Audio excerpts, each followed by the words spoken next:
It's not hard. And the more alcohol you throw on it, the more conflict and the more they're going to cry. So, a lot of the episodes are criers. So the only takeaway from it is, if you're asked to be on a reality show,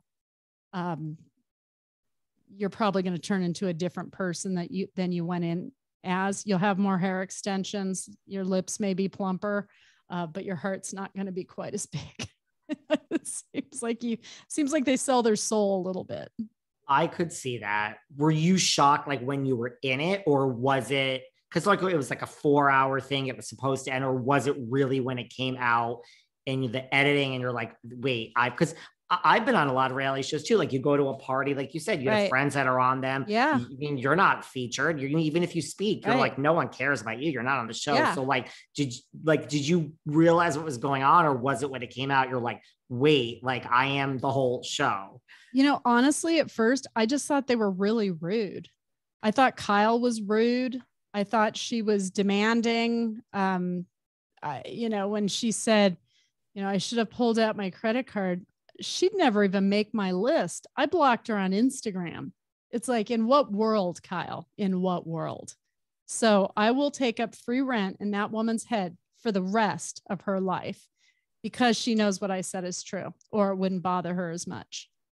Yeah. And you stand by the fact that you say Mauricio will never fulfill her emotionally. I already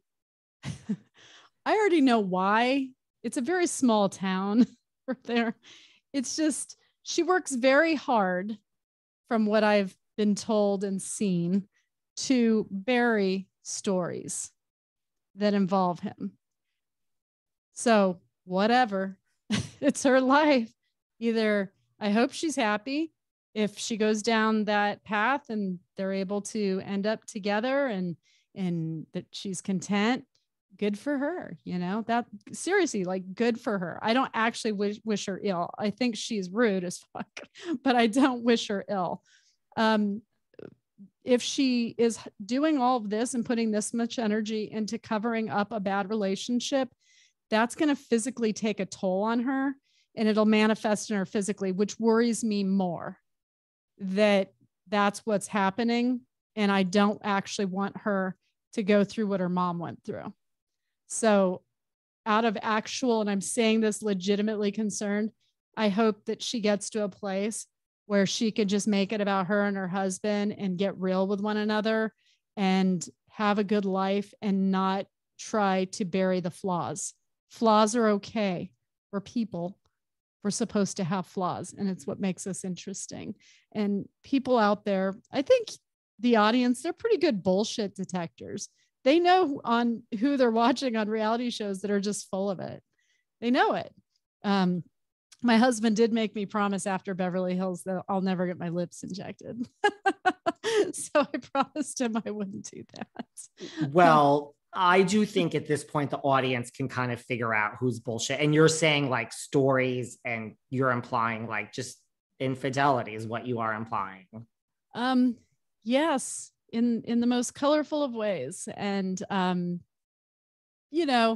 whatever, it's their story. I hope she figures out how to navigate it. And that would be good. My relationship, that's my business. That's where I have to put my energy into. And, I've been married to my husband for 29 years, and I will say, I love him. He's my life. Have I wanted to throw him in front of a bus at times in life? Yeah. Has he probably felt that way about me? Probably. That's marriage. That's just what being in a long-term relationship is. And that's okay. And it's okay to say that, because people out there know that that doesn't mean that you're not madly in love with your partner. It means that sometimes things aren't as good as they are other times. And that's okay. So I do hope she gets to that place where maybe she can just use it, maybe even to teach other people how to just let their wall down and just be. It's kind of freeing.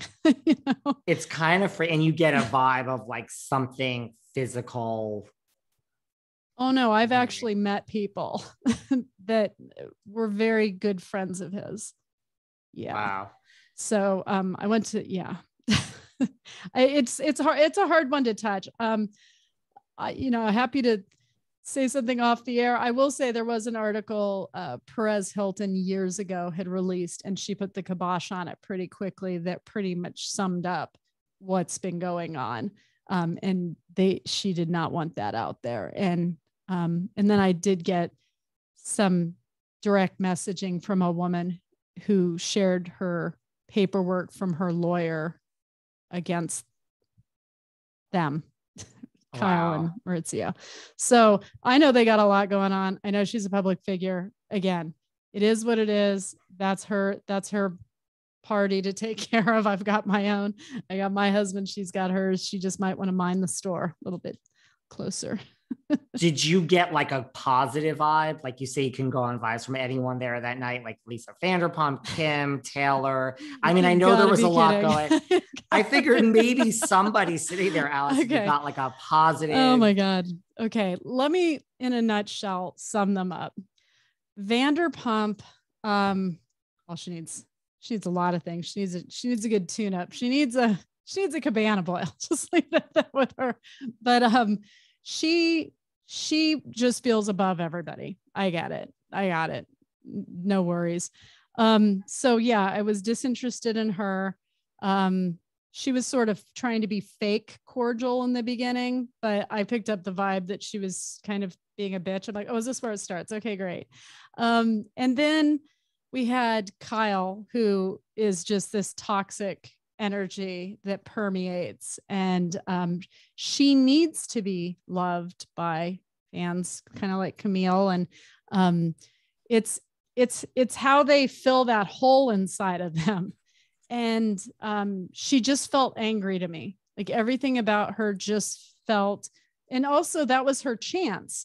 And mind you, that branch of the franchise was her idea. She came to them with the Beverly Hills version. She owns points on that show.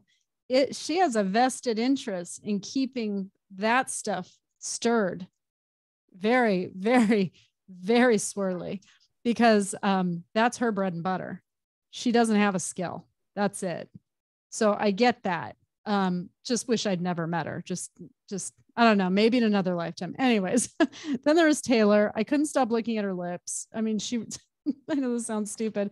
She looked like Mrs. Platypus on Mr. Rogers. I just kept looking at the duck bill, and energy wise, I kept getting on them that it's women like that made people commit suicide in high school. You know, they had that mean girl vibe about them that is palpable. And when they're in numbers and they're a pack, they're even worse. They were in a pack. And then she went through her husband and his suicide and all of that. And I thought maybe she'd come out softer,